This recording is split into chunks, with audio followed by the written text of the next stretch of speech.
I remember one incident where I was sharing with a lady who had come to our home. My wife and I were sitting and talking to her and telling her to accept Christ as her Savior.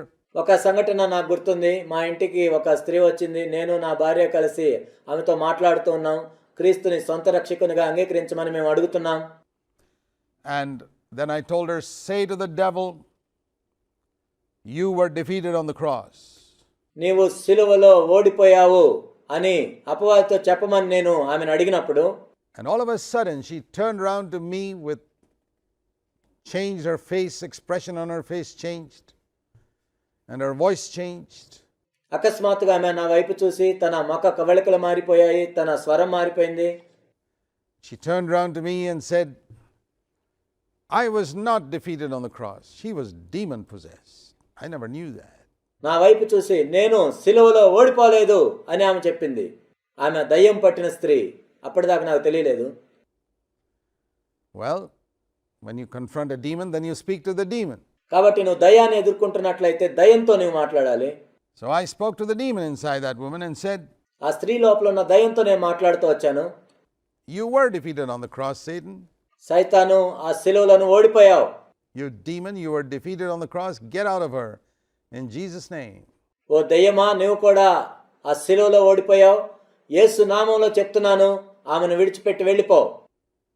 And of course, demons have got to respond to the name of Jesus. దయ్యములు యేసుక్రీస్తు ప్రభు నామానికి స్పందించాలి. If you believe and you speak in faith, they go. నీవు నమ్మి విశ్వాసంతో చెప్పినట్లయితే ఆ దయ్యాలు వెళ్ళిపోవాల్సిందే. And that demon went out immediately. వెంటనే ఆమెను పట్టిన దయ్యము వెళ్ళిపోయింది. Then I told this lady, ఆ తర్వాత నేను ఆ స్త్రీతో చెప్పాను, now tell the devil, you were defeated on the cross. ఇప్పుడు ఆ దయ్యంతో చెప్పు, ఆ సిలువలోనే ఓడిపోయావు by Jesus Christ. యేసుక్రీస్తు ప్రభు చేత. She said it and she was free. ఆమె చెప్పింది, ఆమె విడుదల పొందింది. But that day I learned something, and that was that the devil does not like to hear. ఆ రోజు నేను ఒకటి నేర్చుకున్నాను. అదేంటంటే అపవాది ఈ మాటలు వినటానికి ఇష్టపడడు. That he was defeated on the cross. తాను సిలువలో ఓడించబడ్డాడు అనే మాటలు. Do you like to hear stories of games in which you were defeated? నీవు ఏ ఆటల్లో అయితే ఓడిపోయావో వాటి గురించి చెప్పటం నువ్వు ఇష్టపడతావా? No. You like to hear the stories of cricket matches that you won. లేదు, నువ్వు ఇష్టపడవు. ఏ క్రికెట్ మ్యాచ్లు అయితే నువ్వు గెలిచావో దాని గురించి చెప్పటానికి మాత్రమే నువ్వు ఇష్టపడతావు. Not cricket matches and football matches where you were defeated. A cricket మ్యాచ్లో, ఏ ఫుట్బాల్ మ్యాచ్లో నువ్వు ఓడిపోయావో అలాంటివి వినటానికి నీకు ఇష్టం ఉండదు. Well, the devil doesn't like to hear that either. అపవాది కూడా అలానే. అపవాది కూడా తాను ఓడిపోయిన సంగతి వినటానికి ఇష్టపడ్డు. But it's important that we tell him that. కానీ ఆ అపవాదికి మనం చెప్పటం ఎంతో ప్రాముఖ్యమైంది. That strengthens our own life. మన సొంత జీవితంలో మనం బలపడతాం. And it's important that we teach all of God's children this wonderful truth. దేవుని పిల్లలందరికీ కూడా ఈ అద్భుతమైన సత్యాన్ని మనం చెప్పాలి. That when Jesus said on the cross, it is finished. యేసుక్రీస్తు ప్రభువారు సమాప్తమాయెను అని ఆ సిలువలో చెప్పినప్పుడు the devil's kingdom was finished. అపవాది యొక్క రాజ్యము సమాప్తమైపోయింది. For those who accept it. It's not for every Tom, Dick and Harry. ఎవరైతే దాన్ని అంగీకరిస్తారో వాళ్ళకి మాత్రమే ఇది వర్తిస్తుంది. ఎవరికి పడితే వాళ్ళకి కాదు. If you don't submit to God, then of course, if you don't make God your king, if you don't make Jesus your king, then the devil is your king. నీవు దేవునికి లోబడినట్లయితే, దేవుణ్ణి రాజుగా చేసుకున్నట్లయితే, యేసుక్రీస్తు ప్రభువారు నీకు రాజుగా లేనట్లయితే అప్పుడు అపవాదే నీకు ఇంకా రాజుగా ఉన్నాడు. But if you decided to make Jesus your king of your life, Lord of your life, then the devil is no longer king of your life. యేసుని నీ జీవితంలో రాజుగా, ప్రభువుగా చేసుకోవాలని నువ్వు నిర్ణయించుకున్నట్లయితే అపవాది నీ జీవితంలో ఇక రాజుగా ఉండడు. He can be the Lord of all those other people, but not you. మిగిలిన వాళ్ళందరికీ అపవాది రాజుగా ఉంటాడు, కానీ నీకు కాదు. You need to know your position in Christ that you can be completely free. కాబట్టి క్రీస్తులో నీ స్థానం ఏంటో నీకు తెలియాలి. అప్పుడు మాత్రమే నీకు సంపూర్ణమైన విడుదల లభిస్తుంది. Here it speaks in Hebrews chapter 12 about fear that the devil seeks to bring upon people, the fear of death. Hebrews 12లో మనం చూసినట్లయితే మనుషుల్లోనికి అపవాది మరణ భయాన్ని తీసుకొస్తూ ఉంటాడు. And that's one of the greatest fears that the devil seeks to bring upon people, the fear of death. మనుషుల మీదకు అపవాది తీసుకొచ్చే గొప్ప భయం ఏంటంటే మరణ భయం. And every other fear that we have in our life is, we can say, an inferior fear to the fear of death. మన జీవితంలో మనం కలిగి ఉండే మిగిలిన భయాలన్నీ కూడా మరణ భయంతో పోల్చి చూసినట్లయితే అవి తక్కువైనవే. The fear of death is the most powerful fear that people have. మనుషులు కలిగి ఉండే భయములన్నింటికంటే మరణ భయం అనేది ఎంతో శక్తివంతమైంది. All the other fears you have, the fears of the future, the fears of poverty, the fear of sickness, నీవు కలిగి ఉండే మిగిలిన భయాలన్నీ కూడా భవిష్యత్తును గురించిన భయం, పేదరికాన్ని గురించిన భయం, రోగాలు వస్తాయనే భయం, the fear of everything else comes beneath that. మిగిలిన భయాలన్నీ కూడా దాని క్రిందే వస్తాయి. And the devil is always seeking to bring fear into your heart, అపవాది ఎప్పుడు కూడా నీ హృదయంలోనికి భయం తీసుకొని రావాలని ప్రయత్నిస్తూ ఉంటాడు, so that he can control your life. ఆ విధంగా అపవాది నీ జీవితాన్ని నియంత్రించడానికి చూస్తాడు. If you allow fear to come into your heart concerning anything, దేని గురించి అయినా నీ హృదయంలోనికి భయాన్ని నువ్వు అనుమతించినట్లయితే you can be pretty sure that the devil get a little hold in your life. అపవాది నీ జీవితం మీద కొంచెం పట్టు కలిగి ఉంటాడని నీవు తెలుసుకోవాలి. That's why it's very important that we never allow fear to come into our heart, కాబట్టి మన హృదయంలోనికి భయం వచ్చినట్లుగా మనం ఎప్పుడు అనుమతించకూడదు. because fear is the opposite of faith. ఎందుకంటే భయం అనేది విశ్వాసం అనే దానికి వ్యతిరేకమైంది.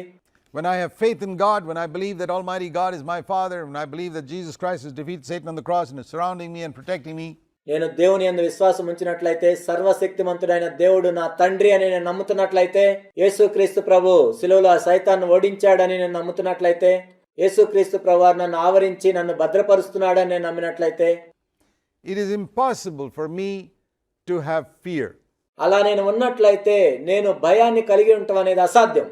of anything. దేని గురించి అయినా It's impossible for me to have anxiety, నేను చింతన కలిగి ఉండటం అసాధ్యం. tension, doubt concerning anything. సందేహమైన, ఆందోళన అయినా, దేని గురించి అయినా సరే The Lord takes care of everything. దేవుడు అన్నిటిని చూసుకుంటాడు. But if I allow fear to come into my heart, then the devil gets a foothold there. కానీ నా హృదయంలోనికి భయాన్ని నేను అనుమతించినట్లయితే అందులోనికి అపవాది అడుగు పెడతాడు. The Bible says here in Hebrews 2 and verse 15, Jesus came to deliver us from fear because fear brings slavery. Hebrews 2:15లో మనం చూసినట్లయితే భయము నుండి విడిపించడానికి యేసుక్రీస్తు ప్రభు వచ్చారు. ఎందుకంటే భయము అనేది దాసత్వంలోనికి తీసుకెళ్తుంది. Anyone who's afraid brings a slavery. భయపడే వాళ్ళందరూ కూడా దాసత్వం అని కాడి క్రిందకి వెళ్తారు. What can the devil do to you అపవాది నిన్నేం చేయగలడు? if he was defeated on the cross, if his armor was taken away? I mean, అపవాది శిలువలో ఓడించబడితే, తన ఆయుధములన్నీ తీసివేయబడితే, the devil is the greatest terrorist అపవాది ఒక పెద్ద ఉగ్రవాది వంటి వాడు. around. People are afraid of terrorists only because of their weapons. మనుషులు ఉగ్రవాదులకు ఎందుకు భయపడతారు? వాళ్ళ దగ్గర ఆయుధాలు ఉంటాయి కాబట్టి. But if their weapons are taken away, what can the terrorists do? వాళ్ళ దగ్గర ఆయుధాలు తీసివేయబడినట్లయితే వాళ్ళు ఏం చేస్తారు? He's helpless. వాళ్ళు నిస్సహాయాలుగా ఉంటారు. So this is the position we need to see the devil in. అపవాది ఈ స్థానంలో ఉన్నాడని మనం గుర్తించాలి. Defeated on the cross when Jesus died, శిలువలో ఓడించబడ్డాడు యేసుక్రీస్తు ప్రభువు మరణించినప్పుడు. and Jesus rose up triumphant over death, hell, the grave, Satan, sin, everything. And he ascended up to heaven. యేసుక్రీస్తు ప్రభువారు మరణాన్ని, నరకాన్ని, సమాధిని, సైతాన్ని, పాపమును అన్నిటినీ జయించి పునరుద్ధానుడయ్యాడు. ఆయన పరలోకానికి ఆరోహణమయ్యాడు. And the Bible says everything is under his feet. Bible ఏం చెప్తుందంటే సమస్తము కూడా ఆయన కాలి క్రింద ఉన్నవి. That's what it says in Ephesians chapter 1. God has put everything under the feet of Jesus Christ. ఎఫెసీ 1లో చెప్పబడింది, దేవుడు సమస్తమును యేసుక్రీస్తు ప్రభు యొక్క కాలి క్రింద ఉంచాడు. And he's given Christ as head to us క్రీస్తును మనకు శిరస్సుగా ఉంచాడు. who are his body. మనము ఆయన శరీరమై ఉన్నాం. And if we are the body of Christ, మనము క్రీస్తు యొక్క శరీరంగా ఉన్నట్లయితే, and the devil and all demons are under the feet of Christ, అపవాది మరియు దయ్యములన్నీ కూడా యేసుక్రీస్తు ప్రభు యొక్క పాదముల కింద ఉన్నాయి. then you can be pretty sure he's under our feet because we are the body. ఆ విధంగా అయితే మన కాళ్ళ కింద ఉన్నట్లే, ఎందుకంటే మనమే క్రీస్తు శరీరం. And that's why it says in Romans 16 and verse 20, The God of peace will crush Satan under your feet shortly. రోమా 16:20లో మనం చూసినట్లయితే సమాధానకర్త యొక్క దేవుడు సాతాను మీ కాళ్ళ క్రింద శీఘ్రముగా చితుక త్రొక్కించును. You see, he's going to be crushed. He's already been defeated on the cross 2000 years ago. సాతాను చితుక తొక్కబడతాడు. 2000 సంవత్సరాల క్రితం ఆ శిలువలో ఓడించబడ్డాడు ఇప్పటికే. And now he's going to be crushed. ఇప్పుడు మనం చూసినట్లయితే కాళ్ళ క్రింద చితుక తొక్కబడతాడు. All his power is going to be taken away from you. నీ యొద్ద నుండి అపవాది నీ మీద ఏ బలమైతే కలిగి ఉన్నాడో ఆ బలమంతా కూడా తీసివేయబడింది. From all his power over you. నీ మీద అపవాది కలిగి ఉన్న బలం. He will not even be able to threaten you, frighten you, anything. It's all going to be gone. He's going to be crushed.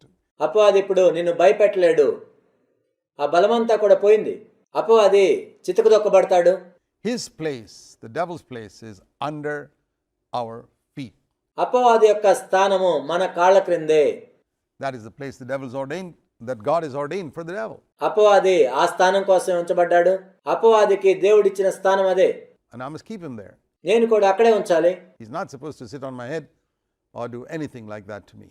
అపవాది నా తల మీద కూర్చోటానికి వెళ్ళలేదు, నన్ను ఏమీ చేయటానికి వెళ్ళలేదు. Take that position in Christ. క్రీస్తులో ఆ స్థానాన్ని మీరు తీసుకోండి. And you will never live in fear anymore. God bless you. అలా చేసినట్లయితే నీవు ఇంకెన్నటికీ భయంతో జీవించవు. దేవుడు మిమ్మల్ని ఆశీర్వదించును.